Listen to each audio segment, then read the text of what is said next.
Hey guys, welcome back. Today we're going to talk through the jurisdictional contact list. It's important as we move through the project that we have a good set of contacts so that we can communicate effectively with the local jurisdiction. Sometimes this takes a little bit of time to figure out and find names and numbers, and so we have this at the beginning of the process so that anybody can help the project manager out. This is going to be a great asset to the project manager. So watch this video as we learn how to check a few different places on our network and on the web for contacts so that we can fill out this contact form. Let's learn.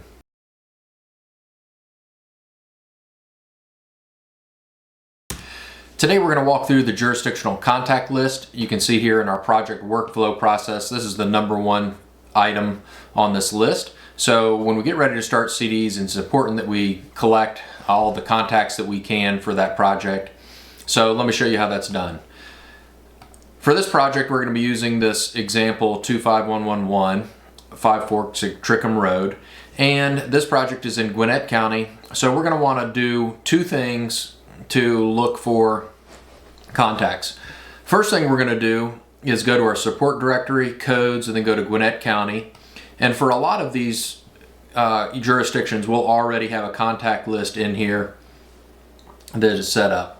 And so when I open that up, I can see that yes, we've done a good job of populating these contacts in there. The last project that we have done in Gwinnett County may be a couple years ago, so some of these contacts may be outdated, but it gives us a really good starting point to start to reach out to people. So as we go through this project, make sure that when you work on this project and you update your contacts that you go back and update this Gwinnett County folder as well so that it's up to date for the next person that works on it.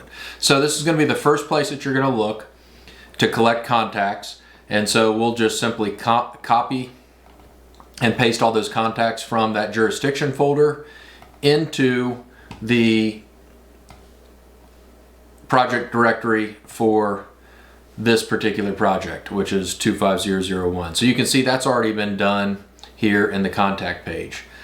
The next thing that we're going to look at is go into support, company policy, example plans, and then search for Gwinnett in this folder.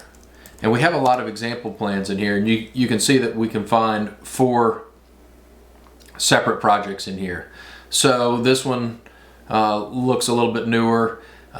Even though this project, the police precinct, is a little bit newer, that one was for the government, and so we didn't have to permit the same way that we normally do. So I know there's not going to be many contacts in that. So let's look at this one, 18416.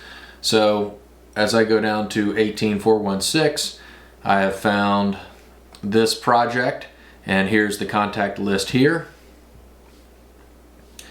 And you can see that there's not much here that's available. And so using the contact list from the Gwinnett County folder is going to be much more up to date than this one. So that gives you 2 places to look to try to get a head start for your contacts. After you've looked in both of those places, you'll want to go to the county website and just search for their staff directory and fill in any items that may be blank, or just checking to update names of people. Maybe there's a new stormwater reviewer and you want to swap Michael Scarta out with someone else. So there's an additional place to look, and when you've done that and you have this filled out, now we have a good starting place to reach out and communicate with the local jurisdiction.